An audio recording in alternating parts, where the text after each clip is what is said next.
We have the highest per capita participation rate in the military.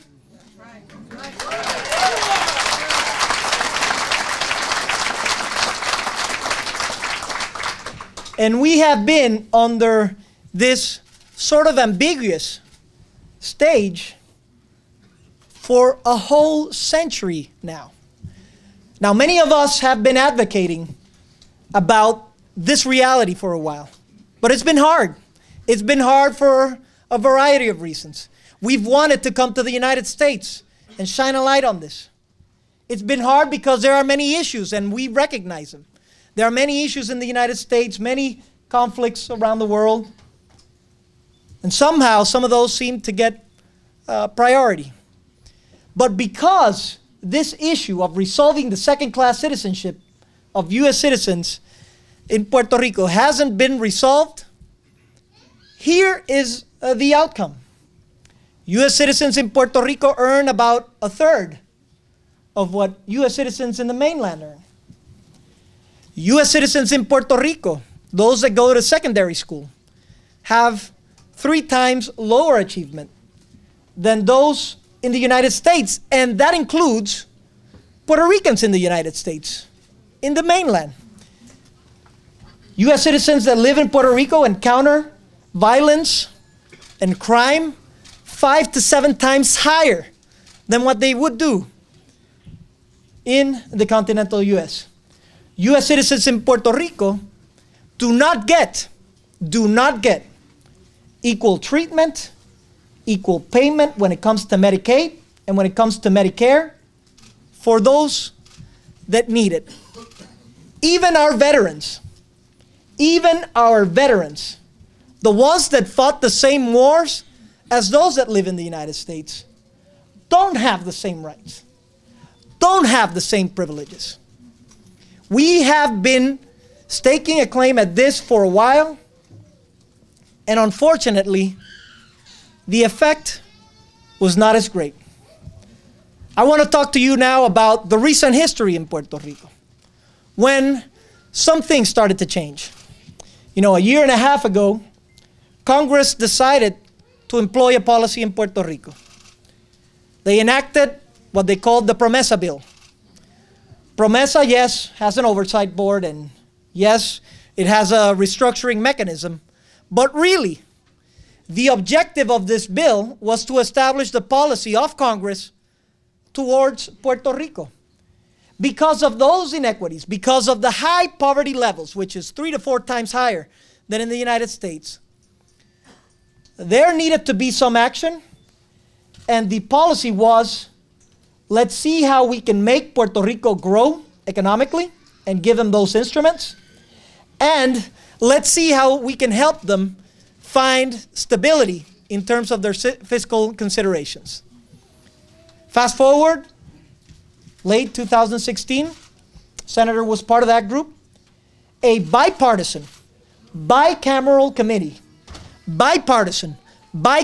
committee made some recommendations establishing the policy for Puerto Rico. Now, within that report, there are a plethora of distinct policies which include child tax credit, earned income tax credit for Puerto Rico, consideration in tax reform for Puerto Rico, Medicaid and Medicare treatment that is better and that is equal to what we're receiving right now, as well as a whole host of other initiatives.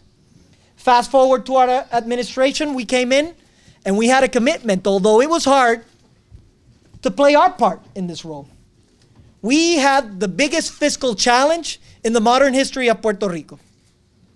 We had to slash about $900 million of spending, and we had to reduce about $1.4 billion of our budget, representing about 17% of our budget on my first year.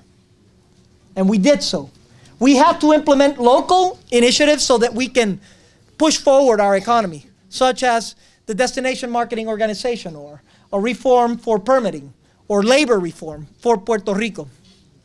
We did all of that in a span of 7 months because although it was hard, although it was a challenge, we were committed to doing our part so that we can fulfill the objectives of getting our economy growing and fiscal situation stabilized. Come September, and not one, but 2 storms, Category 4 storms, hit Puerto Rico. And let me just talk a little bit about this and about the resiliency. You know, many people forget that aside from hitting Florida, Irma hit Puerto Rico as well. It was just the northern part, mostly, but it was devastating. And we reacted fiercely. We lost 75% of the power immediately after the storm, and 2 weeks afterwards, we had 97% of the power back on. We reacted in such a way that we were not only helping the U.S. citizens in Puerto Rico, but we rescued over 4,000 U.S. citizens in the different islands that were hit by that storm. And we gave them housing, we gave them food, we gave them medicine.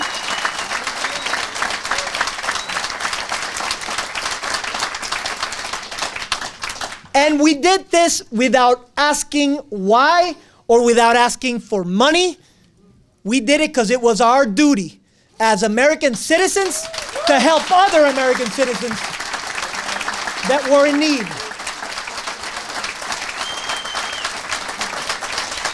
We made sure they had a safe place to stay, and we made sure they had a safe passage back to the United States. 4,000 U.S. citizens that were stranded in hospice situations were able to go to Puerto Rico and reestablish their path forward. As we were doing this, Mother Nature hits again. And this time, a storm that, as evaluated by third parties, it's a 1,000-year storm. Let me put it into context. We rebounded from Irma fairly quickly, within the span of a week and a half. This was a Category storm, a Category 4 storm that hit the north of Puerto Rico. Maria turned from a tropical storm to a Category 5 hurricane in the span of 36 hours. Nothing like this had ever happened. Maria was a very slow storm, which means it stayed more time inland. And Maria passed right down the middle and hit the whole of Puerto Rico. Maria is the most devastating natural event in the modern history of the United States of America. Make no mistake about it. This is why there have been challenges of unprecedented nature, and this is why we needed a response of unprecedented nature as well. Fast forward, during the next couple of months, we received many congressmen, many congresswomen, many senators, many governors, president, vice president, and many of them came to Puerto Rico and stood on a podium just like this, looked at a camera just like that, and said they had seen the damage, that it was the biggest damage they had ever seen in their life, and that they were going to be there to support the people of Puerto Rico. Now, many things have happened since then. Many things are still a challenge. Many that have established a path forward still lack a sense of urgency for what's going on in Puerto Rico. But really, what made click for me was the last actions that happened in Congress. When the time came to come to bat for Puerto Rico,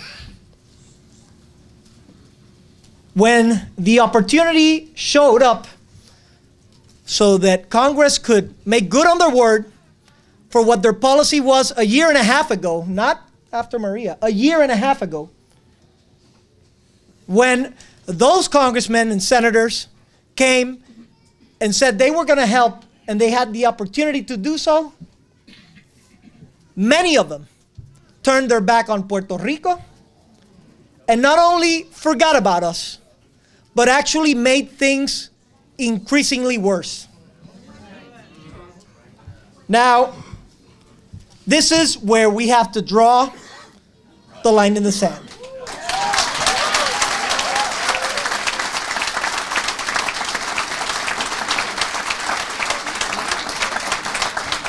This is where we need to be outraged by the response, by the inadequate response to U.S. citizens that live in Puerto Rico. This is where we need to tally,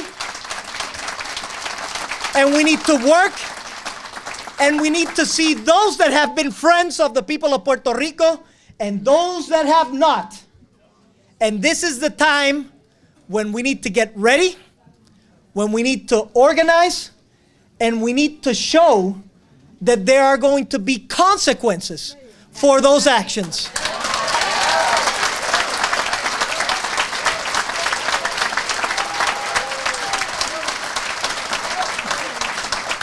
Maria has brought a lot of hardship, but there's also a silver lining. Before the storm, only about 25% of the U.S. citizens in the continental U.S. knew that we were actually citizens. After the storm, about 95% of them now know that we are their brothers, we are their citizens, we fight the same wars, we have the same citizenship, and we deserve that equal and fair treatment moving forward.